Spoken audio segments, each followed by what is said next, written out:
So I'm always pleased to introduce Karyn to any group. For those who haven't met Karyn yet, so Karyn's one of the faculty members on our advanced diploma and works alongside me on that course. Karyn's a coaching supervisor and has been one of the leading thinkers in that field for a long time now, and also works as an executive coach, and also provides some very, very inspiring development programs for coaches, which I'm sure, Karyn, you can mention later. And some of you may have attended other webinars that Karyn has done with me previously, really around the whole piece of coaching outdoors and the connection with nature as well. So Karyn, what would you like to say to the group at the start of the session? Well, I'm very honored that with England playing football, that even if you're in Canada, that you've got up this early and that you found this little space of time to be live on this call. So hello to those I've met before, and welcome to everyone. Thanks, Karyn. Thank you. So, Karyn, I sort of briefed you around the theme in terms of transpersonal coaching, and bearing in mind your backgrounds. And what I was really, I suppose, hoping to start with is, I'm sure people listening have got some questions around transpersonal and what that actually means. Mm-hmm. So why don't we start this conversation there? Yes, that's good. And in fact, it's an easy and a hard one to answer. I mean, I did my training as a transpersonal psychotherapist in the early 90s and practiced for about 25 years. And even then, amongst that community, we'd all have different definitions of what does transpersonal actually mean. I mean, in a surface look, trans meaning beyond the personal, so beyond the everyday you or I that are walking around having the experiences we have and doing our jobs and having the lives that we have. There is that, all well and good. And then there's that sense of something else besides, beyond that. And William James, as early as the beginning of the 20th century, foresaw the notion of the spiritual life having an influence in the way people looked at how they live. This was before Freud appeared on the scene. But you could say that the transpersonal, that beyond sense, is the spiritual dimension in the human psyche, or the soul's dimension.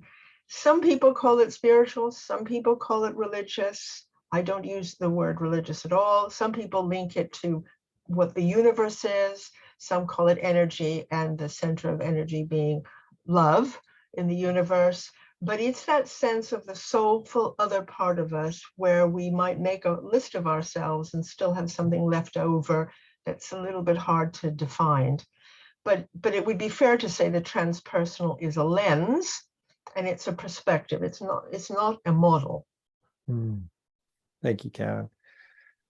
And that sort of reminds me of so I trained with Diana Whitmore, and she used to always talk about Roberto Assagioli, who was one of the sort of thinkers around transpersonal, and he sort of said, well, Freud is so interested in looking in the basement. What happens if we stood on the balcony and looked at the stars? And that sort of definition he gave then sort of reconnected me with that. So if we put this more in a coaching context, and again, I appreciate these are words, but how would you therefore describe sort of transpersonal coaching then? Yes, that's interesting, and I like that quote from Assagioli. I mean, Jung would also say that in the basement, actually, there's a whole lot of good treasure as well. That in the transpersonal carries a light and carries a numinous quality to it. So if we're talking about transpersonal coaching, in a way, any coaching can have a transpersonal dimension, as opposed to it being something separate from that. The focus is, and as I describe this, I'm sure some of the people that are listening will go, oh, Well, I do that already. So it's holistic. Mm, It has the whole notion of the fertile void, thinking about the theory U and that place of not knowing, where we wait until the water settles, our mud settles, and we settle. And we wait to see what could be. So all that territory of possibility beyond the transactional, using our creativity in a meta perspective way that also allows in the possibility of the work that exists between the inner and the outer. It's a kind of threshold experience that says, what about this? And also, let's look wider, let's look deeper. What else could be there that could inform the conversation? Francis Vaughan, a writer in transpersonal studies, said that the move into the transpersonal is a shift from working on yourself to working with yourself. So there's all this sense of who else we are besides this everyday person doing their job, having their family, who we are with our feet on the ground, that sense of being up in the clouds in the balcony, as you mentioned. mm, All of that meta perspective could be something that you could call was transpersonal. mm. Thank you, Karen. And I sort of think there, especially at the moment, well, and and it's been that way for a long time, but often those sort of existential questions that the coachee may be, after we've worked with them for a while, really get connecting into, that sort of sense of, well, who am I really? And, what's the purpose in terms of what I'm doing? And again, I sort of make a connection there with what you're sharing. And I think one of the places where this shows up, and maybe if we look at the world the way it's now, it desperately needs something more than a simple transactional model tool to sort itself out, is this also shows up in midlife work. So if we're looking at what transpersonal coaching can particularly bring, it's, I'm reminded of that wonderful clip from Dante's Inferno, that little piece that starts, in the middle of the road of my life. I lost my way, and I was in a dark road where the way was completely lost. And I think that we do come off the rails. We do lose our way. We do find ourselves in the dark wood, and where the whole sense of who we are and how we step back on that road can radically change, where people come to coaching and say, I want to do something for me now. I've been working my whole life for somebody else's agenda. I feel called to something else. I mean, you could say it's at the root of servant leadership, where we're called to something else, where we want to be more creative. We want to use music and poetry and other ways than outdoors, being in nature, to inform the life we have, to be with the life that we have, because, well, time is getting shorter. But I mean, midlife crisis can happen at 35, at 45, at 75. But when we bring those big questions, which I call sometimes questions of, divorce, death, and disintegration, we need to have some other way to look at what the magic can be, what the route could be, how we create a different path than the one we'd been on. Mm. Thank you. Thank you. And again, for the group listening, if there are any reflections emerging for you as you're listening to Karyn and I talking, or questions, please feel free to add those into the chat message. I suppose, again, just hearing you talk there, that sort of sense of beyond the personal, that connection with something wider, in terms of that sort of expansive feeling that people often connect to when they're connected to the transpersonal. What would you, and again, just from your experiences, Karyn, as a coach, what would you say are some of the benefits you believe this approach has provided you with, or your clients with? So what are the benefits of using a transpersonal approach? Well, I think first and foremost is it's all of a sudden realizing that the resource we have is so much more huge than one thought at the beginning, because it's as if a door has been pushed open, and all of a sudden we have a sense of something else. And I think it's that little way of getting a little bit more juice. It's about seeing a bigger connection in the world. And I think we get glimpses of this all the time. It might be in a piece of music that you listen to and you can feel the hairs on the back of your neck stand up, because all of a sudden you're suffused with a sense of, oh, and what about? So this can show up with clients where, well, just recently, just thinking last week, with the advanced diploma program, somebody coming with an issue that they were trying to work out. And when they tried a different approach that would invite in this open door, this synchronicity, this serendipity, this sense that if we look at something from quite a different perspective, where we're not trying to work it out in our head, but we're inviting something bigger to speak to us, and then waiting in that space, someone, not unusually, reports that all of a sudden it all came together, or that one thing I'd never thought of arrived because I had that sense of that opening, and in there was so much. In there was a bounty that they had not been able to work out by working it out in a logical, rational way. I mean, Einstein himself said we won't solve the problems of today with the kind of ways of working that we have now. We have to go somewhere else. And we have that within us. So a coachee in this position begins to tap into so much more of themselves. Mm. Mm. Yeah, and as you spoke about last week and those experiences, that sort of deep sense of connection, I suppose I noticed that I'm sort of experiencing as you're talking about it, you know. And so I think I'm gonna bring the S word in, actually, Karyn. So how does this bring the soul into coaching, would you say? Well, interesting. How does the soul?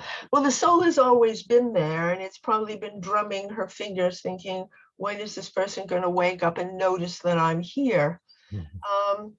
And in the one of the editor who wrote a lot in the field of the transpersonal, the alchemical, the archetypal, says that at some part of the human development, some point in the human development, our soul actually comes looking for us. You know, we've gone out into the world, we're doing whatever we need to do, and we start to get, it might turn up in a dream, it might turn up in something that we read, it might be a walk that we have somewhere where all of a sudden there's a beckoning to us, where part of ourselves says, well, where have you been? What will you do with this one wild and precious life, as the poem so beautifully states? When will you listen to what else you can be and how you can be in the world? And I would say, and perhaps someone else would say, that some other part of our mind. Is it our heart? Is it our gut? Is it all of those? But I believe it is also something much bigger than that. Well, life after life, there is a strand of transpersonal, and not every transpersonal coach, therapist, or person who holds these perspectives believes it, but some believe we come from somewhere and we go to somewhere, and there is this eternal sense of a wise, wise part of ourselves. It's an archetype, you could say, as well, that knows so much more than our conscious self. And so when we just make space for it, when we just invite it, it brings us the potential. It's the key. It's the key to the door opening, and for us to move, perhaps in our lives, from the things we do to the call of the soul for our vocation, and vocation with a little v or a big V, from role to soul. But it also it also asks us to face into our shadow, and own it and love it, so that that process of individuation, as Jung would put it, into wholeness, that we can gather up all the parts of ourselves, love them all, and use those almost as a rite of passage. Thank you, Karyn. And so, and again, I sort of building on this piece that we're touching into now. You know, the idea, I suppose, of the two journeys. Yes. And I wondered if you'd say a piece around that, actually. Yes, and I saw the lovely comment about William Bridges and transitions. Yes, I mean, life is a transition. It's impermanent. Does it go on and become something else? That's a whole other conversation. But the idea of the two journeys, if we think of Jung's map of the unconscious, he would place the higher self right in the middle. It's an egg, looks like an egg. And so there's a S with a small s. So that's the ego's journey, the journey that we make every day from the time we are born to the time that we die, and the people that we live with, the people that we work with, all of great value and importance to us. And then there's this sense of the soul, the sense of the higher self that knows a lot more than it lets on the day-to-day basis, whether we could cope with that or not. But it is that sense that it contains the light, the love, the potential, the goodness, and also all the things that make us up beyond who we are in this life. And that it contains as well the divine child, that spark of the divine that actually is the whole universe contained in the atoms that we are made up of. And in fact, if you look at quantum mechanics, quantum physics, it actually is a scientific explanation for the transpersonal, which is lovely. I think it's some of the work of Dana Zohar in this area of spiritual intelligence. But I like to think that it is, I love that segment in Michelangelo's ceiling where you have the hand of God or greater being and the hand of the man just about to touch. And I think the soul, which is genderless, reaches out to connect to its own fullest self. So the little s, everyday life, other journey that comes looking for us, that asks us to play, to step into and embrace all that we can be. Thank you. I suppose there's so many questions coming up at the moment, so I'm just pausing to think about where to take this conversation. But again, if there are some reflections coming through, please feel free to share those through. So yeah, it's okay. So there's a nice one here actually from Matthew. The difference between transformational and transpersonal coaching. So yeah, I'm interested in your reflection on that, Karyn.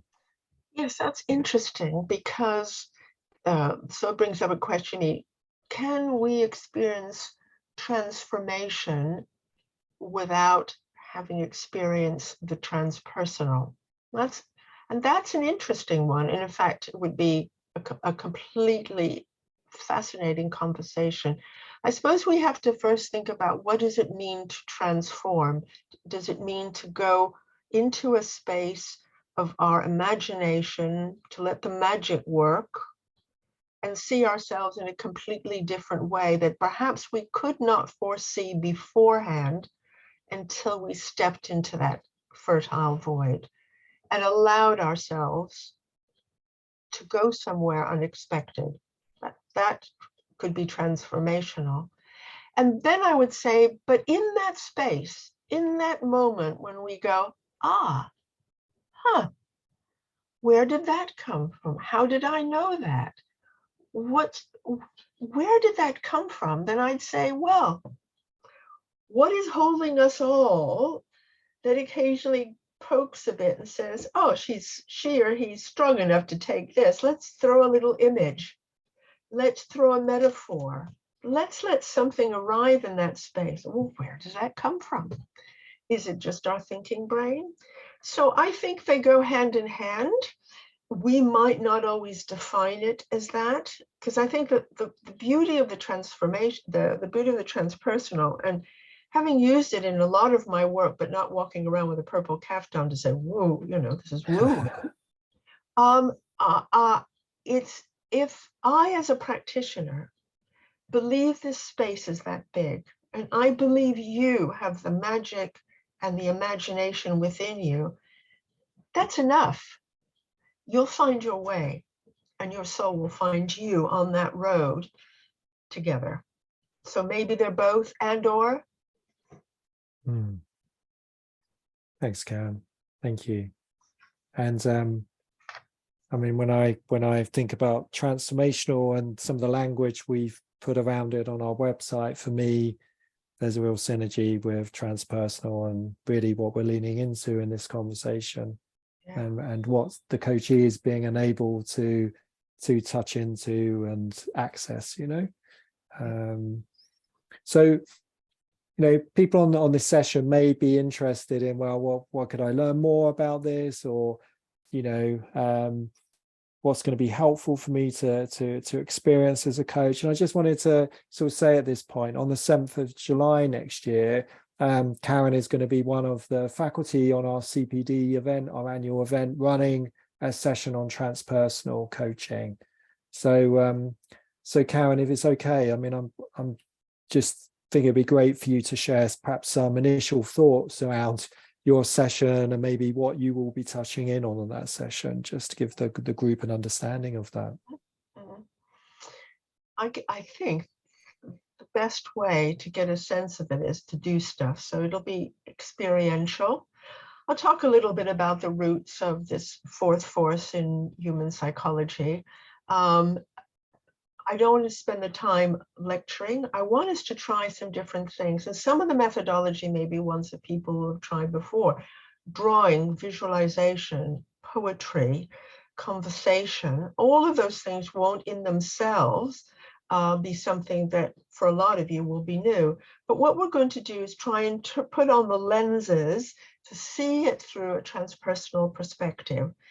I think what we'll be looking at is evoking something. I think there was a question there I just very quickly saw flash by, which is how do we invite our clients to go to this space? And I think it's easier to do that when we've been there ourselves. So I'm hoping to provide some opportunities for us to primarily give ourselves permission to let go of however we might have worked, to step into a space that hopefully will be stimulating, will be playful, will allow you to have permission just to dip below the waterline of, I need to work this out, there needs to be a tool, I have to be helpful, I have to be there to do, and that all becomes quite contained. I'm hoping we can throw open the windows, try out some things, and talk about what was that like, what does it remind you of, how could you use this when you were invoking the same kind of conversation with a client. Because I think in the end, this is about evoking a different mindset without, well, I know you have the perceived weirdness index. We don't want to do that. We just want to say, what else is possible when we really take the railings away and play? Because laughter and play are at the heart of this too. Thank you. Thank you. And I've just seen a reflection that sort of, again, is picking up on this from Mark. I have some cynical coachees who resist giving themselves permission to swim in this fertile void. They feel compelled to apply more business-orientated options to solve for their topic. How do you convince them to be free, to be fluid? Well, I think, first of all, this is about trying to talk somebody into do something. I think it'd be really interesting to play with that resistance piece. You go, that's interesting, because there's a, what do I think will happen if? So there may be some exploring at that numinosity of the borderline, where people go, oh God, if I step over, what will happen to me? And oh, I don't know. It's usually fear of the unknown, So how do we just push the boundary out a little bit? And then also thinking, it's hard if we know what could happen when we go there. But sometimes people have to be ready to step off the path into a little bit of forest, into a little bit of the unknown, in order to find the treasure. One of the things I think that just links to that is in Jung's map of the unconscious, in our personal unconscious. So it's the stuff we don't want to think about, but we know is there. And that could be stuff about how good we are, and it could be stuff about, I don't want to go there. But it's like compost. And if any of you are gardeners, you know what compost comes from, but you know it is the thing that transforms the garden. And if you put that stuff after it's mulched onto the garden, beautiful things happen. But you have to kind of want to go to where the compost is and realize that that's the treasure in there. And that sometimes can be scary. It doesn't have to be, but it can be. And so we just have to start very gently and a little bit to bring in, I think, wonder. I think the transpersonal starts with wonder. So step beyond curiosity, a little before marveling, but wondering with that open childlike, ooh, I wonder what might happen. I think that's that kind of borderline area. Thank you, Karyn. Thank you. And I'm conscious we've got about a minute.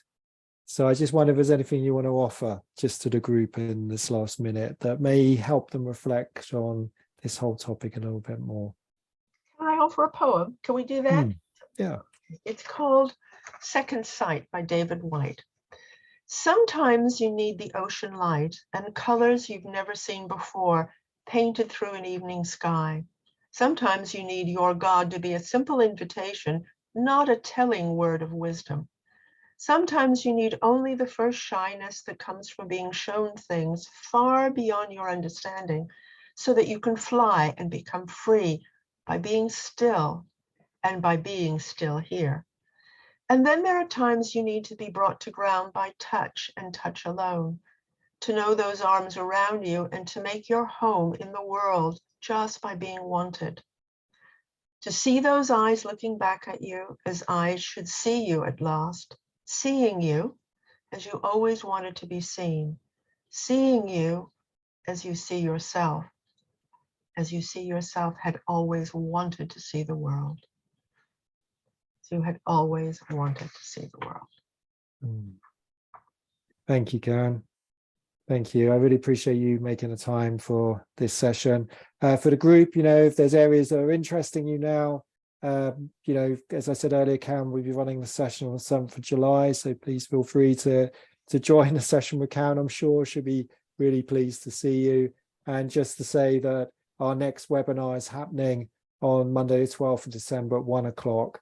And we'll be supporting you to do a bit of a reflective practice at the end of the year, really noticing who you're being as a coach as we move into 23. So Karyn, what would you like to say to the group just to close this down? Thank you. Thank you for coming.